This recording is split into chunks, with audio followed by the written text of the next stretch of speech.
Hello, ಎಲ್ಲರಿಗೂ ನಮಸ್ಕಾರ. Welcome back to my channel. ನಾನು ತುಂಬ ದಿನಗಳಿಂದ ವಿಡಿಯೋ ಮಾಡಿರಲಿಲ್ಲ, ಸಾರಿ. ಇವತ್ತು ವಿಡಿಯೋ ಮಾಡ್ತಾಯಿದ್ದೀನಿ. ನಮ್ಮೂರಲ್ಲಿ ಮಾರಿಕಾಂಬಾ ಜಾತ್ರೆ ಇತ್ತು. ಅದನ್ನು ನಾನು ಆ ಜಾತ್ರೆ ನಿಮ್ಮೊಂದಿಗೆ ಶೇರ್ ಮಾಡ್ಕೊಳ್ಬೇಕಂತ ಅಂದ್ಕೊಂಡಿದ್ದೀನಿ. ಬನ್ನಿ ಈ ವಿಡಿಯೋನ ಕೊನೆ ತನಕ ನೋಡಿ. ನಾನು ಮಾರಿಕಾಂಬಾ ಜಾತ್ರೆಗೆ ಏನೆಲ್ಲ ಸ್ವೀಟ್ ಮಾಡಿದ್ವಿ ಅಂದರೆ ಜಿಲಾಬಿ ಮಾಡಿಸಿದ್ವಿ, ಮೈಸೂರು ಪಾಕು, ಆಮೇಲೆ ಲಾಡು ಎಲ್ಲ ಹೀಗೆ ಸ್ವೀಟ್ಗಳನ್ನು ಮಾಡಿಸಿದ್ವಿ. ಅದರಲ್ಲೂ ಒಂದು ಟ್ರೆಡಿಷನಲ್ ಸ್ವೀಟ್ ಮಾಡಿಸಿದ್ವಿ. ಅದರ ಹೆಸರು ಮಾಲ್ದಿ ಅಂತ. ಅದು ನಮ್ಮ ಈ ಕಡೆ ನಮ್ಮ ಉತ್ತರ ಕರ್ನಾಟಕದಲ್ಲಿ ತುಂಬ ಜನ ಅದನ್ನು ಮಾಡ್ತಾರೆ. ಅದು ತುಂಬ ಹಳೆಯ ಕಾಲದ ಫುಡ್ ಅಂತ ಕೂಡ ಹೇಳ್ಬೋದು, ಸ್ವೀಟ್ ಅಂತ ಹೇಳ್ಬೋದು. ಬನ್ನಿ ನಾನು ಏನೇನು ತೊಗೊಂಡಿದ್ದೀನಿ ಅಂತ ನಿಮಗೆ ಇಂಗ್ರೀಡಿಯೆಂಟ್ಸ್ ತಿಳಿಸ್ತೀನಿ. ನಾನು ಕಡಲೆಬೇಳೆಯನ್ನು 1 kg ತೊಗೊಂಡಿದ್ದೆ, 1.5 kg ಗೋಧಿ ತೊಗೊಂಡಿದ್ದೀನಿ, 1 kg ಕಡಲೆ ತೊಗೊಂಡಿದ್ದೀನಿ, ಬಿಳಿಗಡಲೆ, ಆಮೇಲೆ ಅರ್ಧ kg ಅಕ್ಕಿ ತೊಗೊಂಡಿದ್ದೀನಿ. ಇವನ್ನೆಲ್ಲ ಒಂದೊಂದಾಗಿ ಫ್ರೈ ಮಾಡ್ಕೊಳ್ತಾ ಇದ್ದೀನಿ. ನಿಮಗೆ ಎಷ್ಟು ಅಳತೆಯನ್ನು ನಾನು ವಿಡಿಯೋ ಮಿಸ್ ಆಗೋಯಿತು, ಸಾರಿ. ಈಗ ನೋಡಿ, ನಾನು ಗೋಧಿಯನ್ನು ಹುರ್ಕೊಳ್ತಾ ಇದ್ದೀನಿ ಚೆನ್ನಾಗಿ. ಅದನ್ನು ಕೆಂಪು ಬಣ್ಣ ಬರೋವರೆಗೂ ಹುರ್ಕೊಳ್ಬೇಕು. ಹಸಿಯಾಗಿ ಹುರ್ಕೋಬಾರ್ದು, ಅದು ಚೆನ್ನಾಗಿ ಬರಲ್ಲ ಮಾಲ್ದಿ. ಈಗ ನೋಡಿ, ಈ ಥರ ಹುರಿದಿದ್ದೀನಿ ನೋಡಿರಿ. ಈ ಥರ ಎಲ್ಲವನ್ನು ಕಡಲೆಬೇಳೆ, ಅಕ್ಕಿ ಮತ್ತು ಗೋಧಿಯನ್ನು ಹುರ್ಕೊಳ್ಬೇಕು. ಆಮೇಲೆ ಕಡಲೆ ತೊಗೊಂಡಿದ್ದೀನಿ 1 kg. ಈ ಕಡಲೆ ನೋಡಿ, ಇದನ್ನು ಮಿಕ್ಸಿಗೆ ಹಾಕ್ಕೊಂಡಿದ್ದೀನಿ. ಮಿಕ್ಸಿಗೆ ಹಾಕ್ಕೊಂಡ್ಬಿಟ್ಟು ಪೌಡ್ರ್ ಮಾಡಿಕೊಂಡು ಜರಡಿ ಮಾಡ್ಕೊಂಡಿದ್ದೀನಿ. ಇದು 1 kg ತೊಗೊಂಡಿದ್ದೀನಿ. ಇದನ್ನೆಲ್ಲ ಕಡಲೆಬೇಳೆ, ಗೋಧಿ ಮತ್ತು ಅಕ್ಕಿಯನ್ನು ಹುರಿದ್ಬಿಟ್ಟು ಚೆನ್ನಾಗಿ ಕೆಂಪು ಬಣ್ಣಕ್ಕೆ ಬರೋವರೆಗೆ ಹುರಿದ್ಬಿಟ್ಟು ನಾನು ಅದನ್ನು ಗಿರಣಿ ಮಾಡಿಸಿದ್ದೀನಿ, ಅಂದರೆ ಮಿಲ್ ಮಾಡಿಸಿದ್ದೀನಿ. ನೈಸಾಗಿ ಹಿಟ್ಟನ್ನು ಮಾಡ್ಕೊಂಬರಬೇಕು. ಅದನ್ನು ಕೂಡ ತಗೊಂಬಂದು ಜರಡಿ ಮಾಡಿ ಚೆನ್ನಾಗಿ ಇಟ್ಕೊಳ್ಬೇಕು. ಅಕ್ಕಿ ಕೂಡ ಕೆಂಪಾಗೆ ಹುರ್ಕೋಬೇಕು.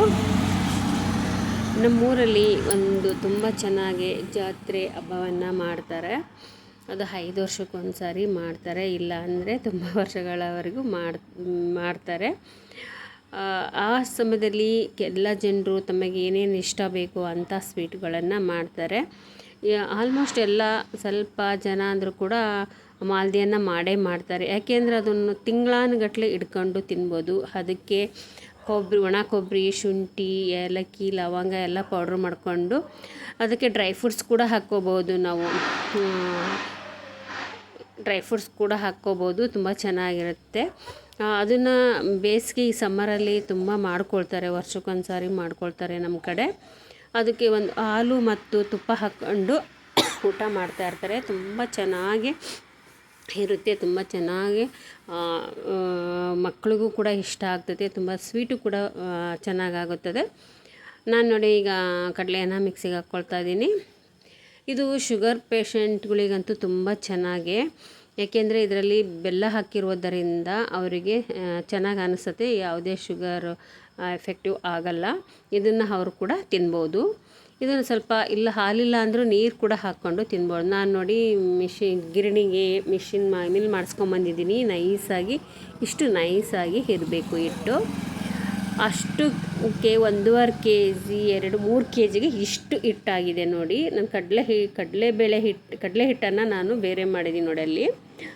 ಈಗ ಅದಕ್ಕೆ ಬೆಲ್ಲ ಕುಡಿಸ್ಕೋಬೇಕು ಅಂತಾರೆ. ಆ ಹಿಟ್ಟನ್ನು ಸ್ವಲ್ಪ ಹಾಕ್ಕೊಂಡು ಬೆಲ್ಲ ಕುಡಿಸ್ಕೋಬೇಕು. ನಾನು ಇದರಲ್ಲಿ 4 kg ಬೆಲ್ಲ ತೊಗೊಂಡಿದ್ದೆ. 3.5 kg ಬೆಲ್ಲ ಆದರೆ ಸಾಕು ಇಷ್ಟಿಟ್ಟಿಗೆ. ನಾನು ಸ್ವಲ್ಪ ಜಾಸ್ತಿ ತೊಗೊಂಡಿದ್ದೆ, ಇನ್ನು 1 ತಿಂಗಳು ಇಡ್ಬೋದು ಜಾಸ್ತಿ ಅಂತ. ನಾವು ಆಗ ಹಬ್ಬಗಳಿಗೆ ಏನಾದರೂ ಮಾಡ್ಕೊಂಡು ಆಮೇಲೆ ಎತ್ತಿಡ್ಬೋದು. ನಾವು ಒಂದು ಸ್ವಲ್ಪ ಎತ್ತಿಟ್ಕೊಂಡು ಆಗಾಗ ಯಾವಾಗ ನಮಗೆ ಬೇಕು ಅನಿಸುತ್ತೋ ಆವಾಗ ನಾವು ಕೊಬ್ಬರಿ ಹಾಕ್ಕೊಂಡು ತಿನ್ಬೋದು. ಯಾಕೆಂದರೆ ಕೊಬ್ಬರಿ ಹಾಕಿದರೆ ಸ್ಮೆಲ್ ಬರುತ್ತೆ, ಭಾಳ ದಿನ ಇಡೋಕ್ಕಾಗಲ್ಲ ಅಂತ. ಅದಕ್ಕೆ ಕೊಬ್ಬರಿ ಪೌಡ್ರನ್ನು ಮಾಡ್ಕೊಂಬಿಟ್ಟು ನಮಗೆ ಯಾವಾಗ ಬೇಕೋ ಆವಾಗ ಒಂದು ಡಬ್ಬಿಯಲ್ಲಿ ಇಟ್ಕೊಂಡು ನಾವು ಅದನ್ನು ತಿನ್ಬೋದು. ಈ ಬೆಲ್ಲವನ್ನು ಸಣ್ಣಾಗಿ ಕುಟ್ಕೋಬೇಕು ಇಟ್ಕೊಂಡು. ಈಗ ಅದಕ್ಕೆ ಹೊಂದ್ಕೊಳ್ಳೋ ಹಾಗೆ ನಾವು ಮಿಕ್ಸಿ ಮಾಡ್ಕೊಳ್ಬೇಕು. ಅದನ್ನು ನಾವೇನಂತೀವಿ ಕೂಡಿಸ್ತೀವಿ ಅಂತ ಕರಿತೀವಿ. ಬೆಲ್ಲ ಕೂಡಿಸೋದು ಅಂತಿರಲ್ಲ, ಆ ಹಿಟ್ಟಿಗೆ ಬೆಲ್ಲ ಕೂಡಿಸ್ಕೋಬೇಕು. ಆಮೇಲೆ ಚೆನ್ನಾಗಿ ನಾನೊಂದು 10 kg ಡಬ್ಬ ಆಗಿದೆ ನೋಡು. ನಾನು ಸ್ವಲ್ಪ ಎತ್ತಿಟ್ಕೊಂಡಿದ್ದೀನಿ, ಏಕೆ ಅಂದರೆ ಆಮೇಲೆ ಯಾವಾಗಾದರೂ ತಿನ್ಬೋದು ಅಂತ. ಇಷ್ಟನ್ನು ನಾನು ಹಬ್ಬಕ್ಕೆ ಬಂದವ್ರಿಗೆ ಹಬ್ಬಕ್ಕೆ ನಾವು ತುಂಬ ಜನಗಳನ್ನು ಕರೆದಿರ್ತೀವಿ, ನಮ್ಮ ರಿಲೇಷನ್ ಎಲ್ಲ ಬರ್ತಾರಲ್ಲ, ಆವಾಗ ಅವರಿಗೆ ಊಟಕ್ಕೆ ಕೂರಿಸ್ತೀವಲ್ಲ ಆವಾಗ ಇದನ್ನು ಕೂಡ ಹಾಕ್ತಾಯಿರ್ತೀವಿ. ಅವರು ಊಟ ಮಾಡ್ತಾರೆ, ಇದು ತುಂಬ ಚೆನ್ನಾಗಿರುತ್ತೆ ಅಂತ. ಕೆಲವರು ಊಟ ಮಾಡಲ್ಲ, ಕೆಲವರು ಊಟ ಮಾಡ್ತಾರೆ. ಇದು ಏನು ತುಂಬ ಚೆನ್ನಾಗಿರುತ್ತೆ ನೋಡಿ. ಇದಕ್ಕೆಲ್ಲ ಮಿಕ್ಸ್ ಮಾಡಿದ್ದೀನಿ. ಇಷ್ಟು ಹಿಟ್ಟಾಗಿದೆ. ಈಗ ಮಾಲ್ದಿ ರೆಡಿ ಆಯ್ತಲ್ಲ, ನೋಡಿರಲ್ಲ ಹೇಗೆ ಮಾಡೋದು ಅಂತ. ಈ ವಿಡಿಯೋನ ಇಲ್ಲಿಗೆ ಎಂಡ್ ಮಾಡ್ತಾ ಇದ್ದೀನಿ. Thank you.